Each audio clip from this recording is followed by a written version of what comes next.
Good morning. Welcome to the very last video of the Tassie series. If you've seen the previous video, you'll see that I cram quite a lot into each video, and this video is no exception. Today we are heading to the edge of the world. We're going to see the best sunset spot in all of Tasmania, and finally finishing off the video with seeing the ultimate Cradle Mountain. This is the Wild West video of Tassie, and it is wild. You can say that again, but needless to say, let's rewind time to the beginning of the day. Morning! Fun fact, this is the first place I've stayed in that has the full thing. Toilet, shower, bed, setup, walls. Since November last year. It's currently mid-April. That was incredible. I had the best time. Fireplace, delicious dinner, went to bed early, read a book, slept in, showered twice, shaved my legs. I am fully recharged. Princess Sorelle, I don't care. Bring it on. Corinna is one of those places that feels completely disconnected from the modern world. Established in 1881 during Tasmania's west coast mining boom, it later became a hub for harvesting Huon pine, one of the slowest growing and most prized timbers on Earth. Today, the tiny settlement sits quietly beside the Pieman River and runs entirely on solar power, which feels slightly ridiculous considering this region receives rain on more than 220 days each year. It was quite the treat staying here last night. At a bit of an intersection here, three-way, and everywhere you look, you're kind of shit out of luck for petrol for a very long time. And when we're talking kilometers, 50 doesn't sound a lot, except you have to crawl because the roads are so windy, so 51 kilometers is a long time. Luckily, I have 2 fuel tanks. One's completely empty though, so I've got one more. We're good to go. She is uncomfortably dirty though. Oh, I don't like that at all. So much salt and sand. It's fine. It's fine. To clarify, because of the rust. Because the damn troopies. I'm scared of the rust. Whenever it comes, I'm scared. It's gonna happen. And this one is us. Let's hope I can make it on one tank. As it stands, I already haven't had reception for 24 hours actually. So I've had no contact with the outside world. It feels so nice. It feels so nice. No reception at all. Anywhere you go, it's great. Really, really feels like you're in the middle of nowhere. I love West Tas. Oh my God, I love it so much. Everybody says it's really wild. Oh my God, it is. Fully untamed and almost its original 65 million years old land. It's stunning.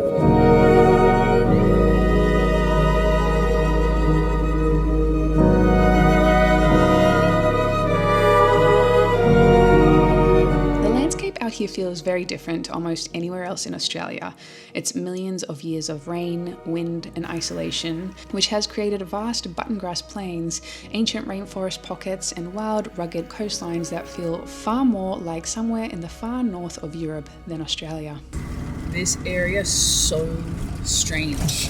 It reminds me so much of that dead space in Lion King. I forget the name right now, but it is the landscape is so unusual. Everything feels dead, but it's also got life. Weird.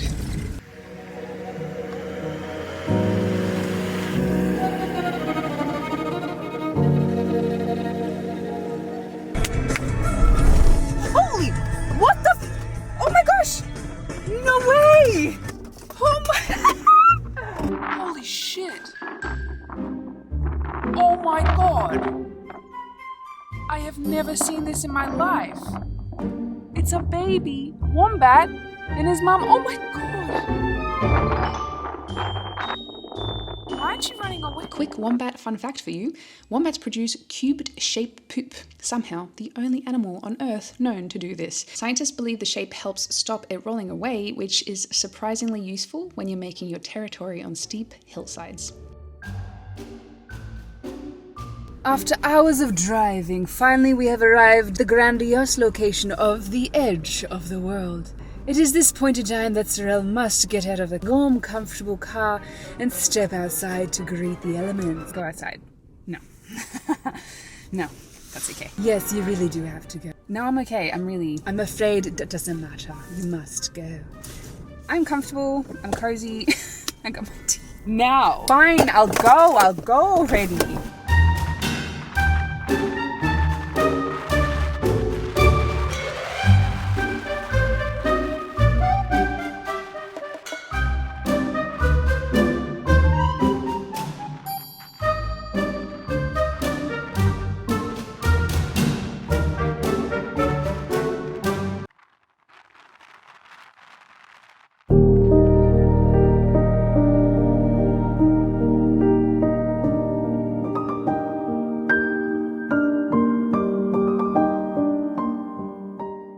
Despite the name, the edge of the world isn't actually the most western point of Tasmania. The name comes from the feeling of standing here and looking west across thousands of kilometres of uninterrupted Southern Ocean. The next landmass in that direction is South America. It really does feel like you're standing at the end of something.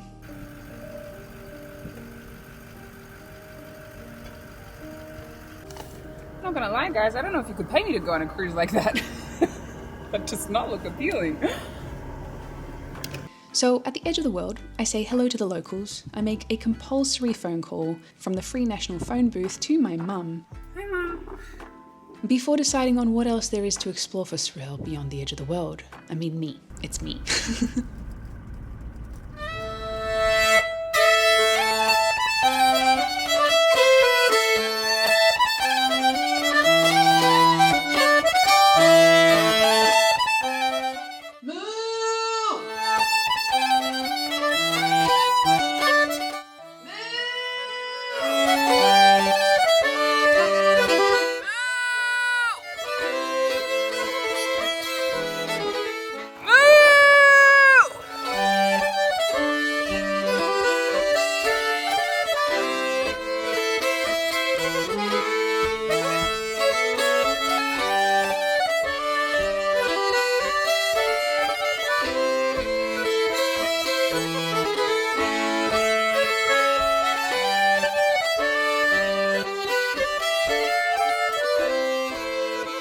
Brilliant, leaving with just enough time to get to the most iconic sunset spot in all of Tasmania.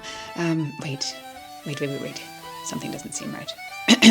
Sorelle, what are you doing? Oh my God. What can I say? I have clear priorities.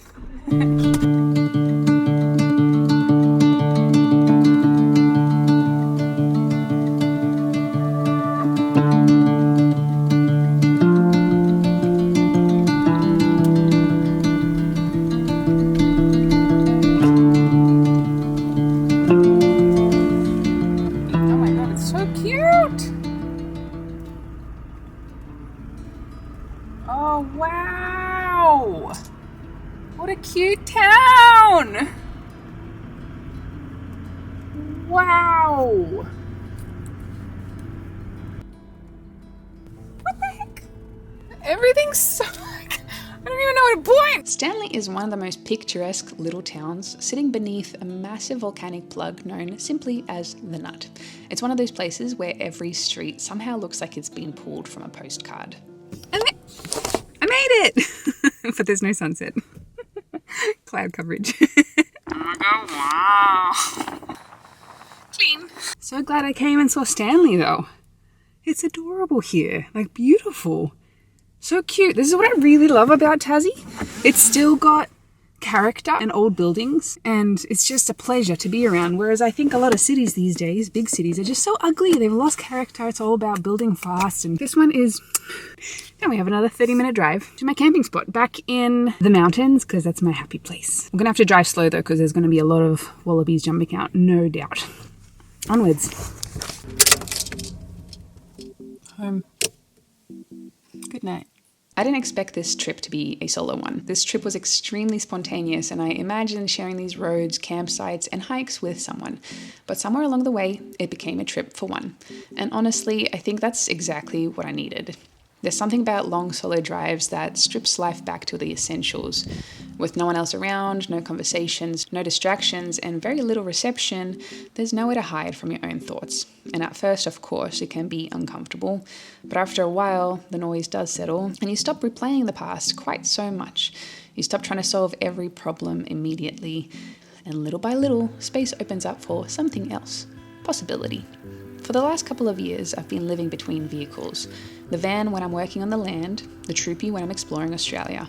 And honestly, it's been one of the greatest adventures of my life. It's given me freedom, simplicity, and experiences I never would have had otherwise.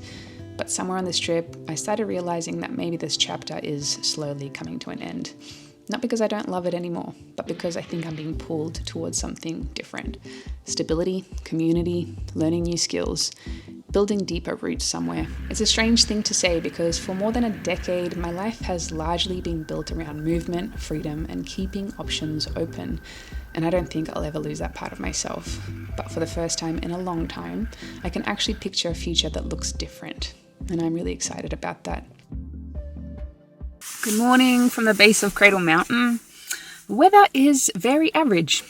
This is my day, and this is not great weather. It is rainy, it is very foggy. I think there'll be absolutely no view. But once again, scrambling for no reason up some rocks just sounds really fun for me right now. So let's do it nevertheless. We might not see a single thing. Great. It's bloody unlucky, isn't it? So it snowed so much the day that I was meant to hike last week, Friday and Saturday, that there's now knee-deep snow at the base of the summit. Starting at the base of the summit. So unless you have micro spikes and you are prepared for the snow, don't recommend it. I can't climb Cradle Mountain. I can do the base. I can do like Dove Lake and everything. I can't climb. This was like the iconic thing to do in Tassie and I can't do it. And Friday when I was meant to hike, everybody that tried to summit and it was snowing a lot, nobody made it. And there's no one today that is doing the summit. No one, not even me. It's 10:48. I just got the shuttle up to Dover Lake. A big part of me does not even want to do this because it's so disappointing and cold and rainy.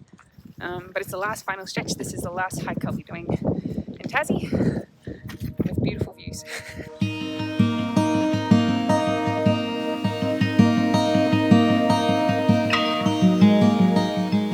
Cradle Mountain is easily one of Tasmania's most iconic natural landmarks, and for very good reason. The mountain itself was shaped by glaciers during the last ice age, leaving behind the dramatic peaks, valleys, and lakes that define this landscape today.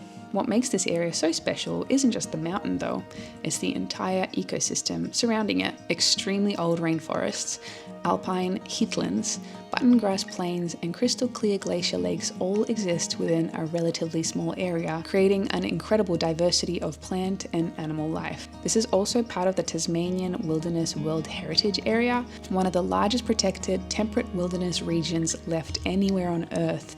And despite being one of Tasmania's most visited destinations, it still manages to feel genuinely wild. The weather changes constantly. The landscape feels almost prehistoric at times. And around every corner, there's another view that somehow seems to be even better than the last one. I think. I'm not sure about that myself, but so I hear. And even in this interesting weather, it's one of the rare places that actually lives up to the hype.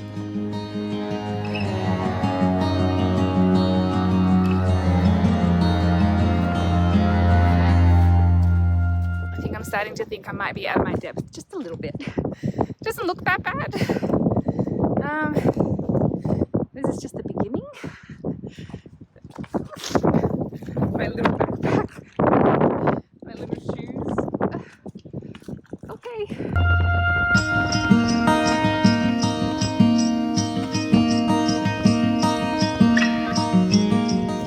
Okay, made it to Miriam's Lookout.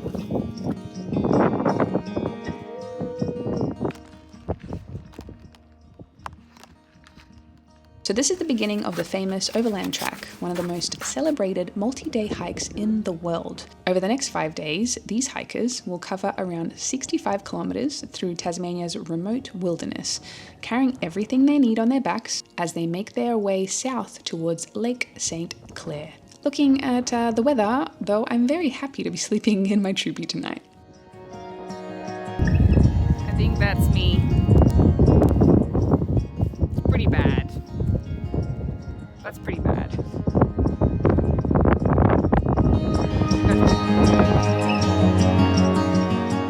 Thank you so much for watching, but now I really want to thank Squarespace for sponsoring this video. Squarespace is a magnificent tool for business owners and artists like myself to create a beautiful online presence that actually gets results. There is Design Intelligence. Introducing Design Intelligence from Squarespace, combining 2 decades of industry-leading design expertise with cutting-edge AI technology to unlock your strongest creative potential. Design Intelligence empowers anyone to build a beautiful, more personalized website tailored to their unique needs and craft a bespoke digital identity to use across one's entire online presence. Squarespace Payments. Squarespace Payments is the easiest way to manage your payments in one place. With Squarespace, onboarding is fast and simple. Get started with just a few clicks and start receiving payments right away. Plus, give your customers more ways to pay with popular methods like these ones. There's a lot. Sell content. Squarespace makes it easy to sell access to content on your website like online courses, blogs, videos, and memberships, and recurring revenue by gating your content behind a paywall. Simply set the price and choose whether to charge a one-time fee or a subscription for access. And these are just some of the amazing features of Squarespace. There's plenty more. If you'd like to find out more for yourself, go to squarespace.com, and when you're ready to launch, go to squarespace.com/Sorelle to get 10% off your first website or domain. Thank you so much for watching, and I will see you next time.